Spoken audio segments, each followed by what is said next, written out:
За баярлалаа гişүүд өглөөний амгалан айлтгая. Энэ тэгээд бүгдийн сайхан мөлийлгөөд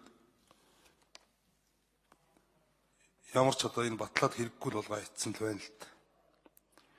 Тэр уг нь дөрвөлжүүл сайдын сая ярьж байгаа юм тэр архины хадуулгыг бууруулах тэр үе шаттайгаар бодлого хэрэгжүүлэх татврын бодлогоор нь өөрчлөлт ингээд явах болцоо байсан тэрийг нь асаа ийцсэн. Тэр архины үйлдвэрийн лобби одоо гэж маш их юм. Тэр манай байнгын орон дээр баахан санал хураагдаад санал дүгнэлтээ бид нар хуульцсан байнгын оронд хөргүүлсэн. Хуульцсан байнгын орон дээр очиж бүгд унсан шиг байна. Хэрвээ энийг одоо байнгын орооных нь нийгмийн бодлогын байнгын орооны саналыг авахгүй бол бидний ингэ санал дүгнэлт хуралдаа цаг бараа сууж идэг ямар шаардлага байна.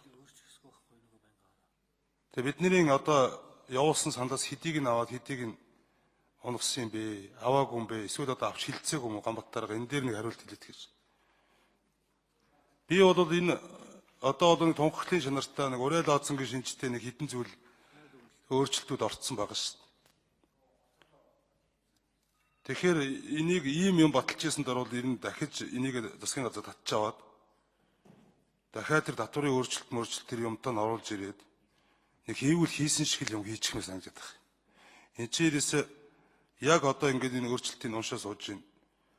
Дандаа л уриал аадсангийн шинжтэй мөлийсэл юм байна шүү дээ. Ийм юмар жаргалтын зөвтөрхтэй тэмцээд нэг өөрчлөлт ороод их юм байхгүй.